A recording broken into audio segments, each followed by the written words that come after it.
Oi pessoal, tudo bem? Welcome to the video Surviving Different Brazilian Accents. Vamos lá! Today we're going to talk about some of our Brazilian accents and learn how to make out some of them in a speech. First, do you know how to say accent in Portuguese? Sotaque. And do you know why we have so many different accents in Brazil? Just for the record, we call an accent a particular tone, inflection, or pronunciation of each individual or region. I really know how hard it can be to make out sentences when Brazilians are speaking fast or just talking to each other naturally. I understand how frustrating this can be for foreigners. I really do because I've been there. So, before I start showing you some of my great activities that have been very successful with students and helped them understand Brazilian speaking much better, let's learn more about our Sotaques Brasileiros. Our cultural diversity is built through the influence of several people and countries. So if you're learning Brazilian Portuguese, studying hard, and still find yourself struggling to understand conversation or TV, that's a very natural thing to happen, okay? Once we have the challenge of linking sounds and different ways of speaking the language. Let's investigate this a little bit more. We know that our country was colonized by different people and at different times in our history. While in the south, there was a massive immigration of Italians, Germans, and other people from Eastern Europe. In Pernambuco, for example, the influence came from the Dutch. In Rio Grande do Sul, the accent formation is even more curious, since in addition to Italians and Germans, there's the influence of Spanish spoken in countries bordering the state.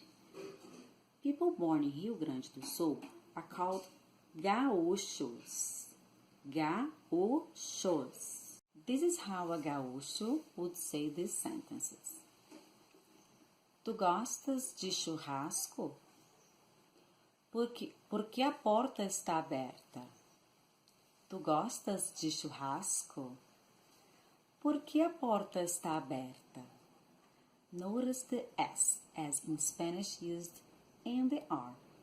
The R in most part of Rio Grande do Sul is pronounced using the tip of the tongue, vibrating. Porta, certo, porque. It's the same for people from the capitals, São Paulo, Curitiba, and other Italian and German colonization spots. Let's practice one more time. Por quê? Porta. Por favor. In Rio Grande do Sul, they use tu instead of você for subject pronoun, you. So it's very interesting. They conjugate tu. Tu gostas? Tu comes? Tu bebes? Bonito, né? So beautiful. Now, let's go to Rio de Janeiro. In Rio de Janeiro, we have the R carioca. That's the R I pronounce. Porque, porta, por favor. Carioca. People born in the city of Rio. I was born in the state of Rio, in a different town in the mountains, colonized by the Germans and the Swiss. I don't carry away too much as people originally from Rio do. They say porta, while I keep it as porta.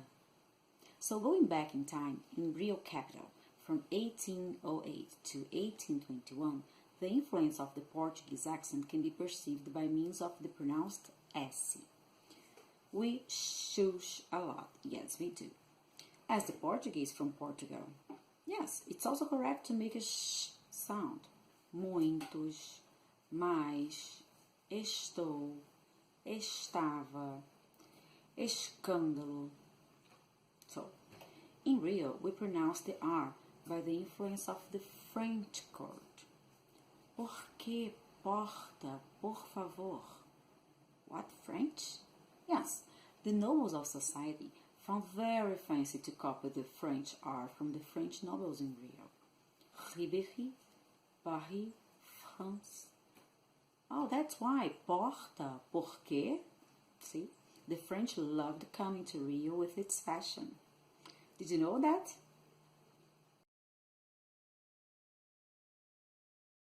Now, let's go to the country towns in São Paulo.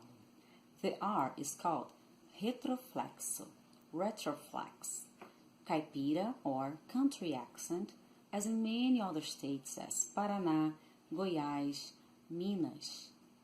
They say porta, porque, boa tarde, por favor. Well, specialists say that's the only R that is not being imported because it came from the indigenous. It's a really cute R and it's a really nice accent.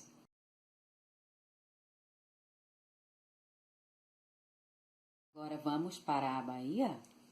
Let's go to Salvador, Bahia? Okay, let's talk about the baianos, people born in Bahia, baianos. So, how do you pronounce the R?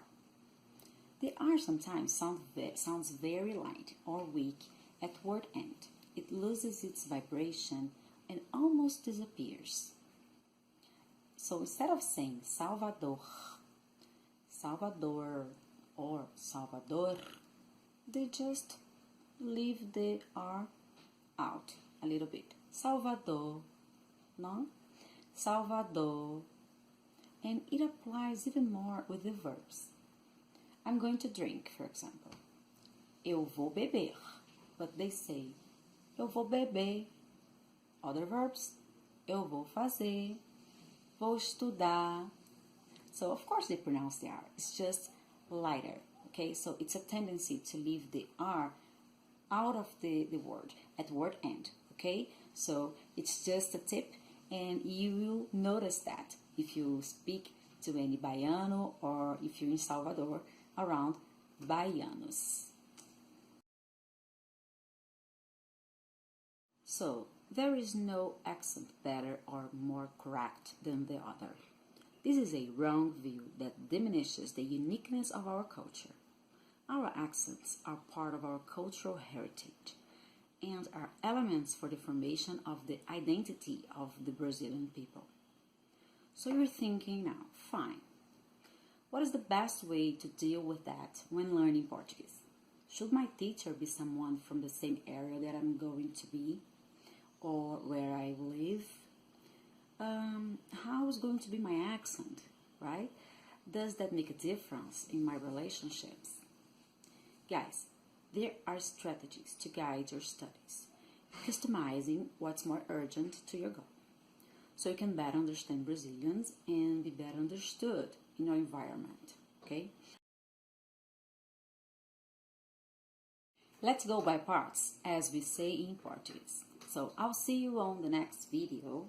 If you're enjoying this, please remember to subscribe to my channel to receive more contents and give it a like, curtir, okay? And subscribe to my email, and I'll be sending this content to your email too, okay? Tchau, muito obrigada!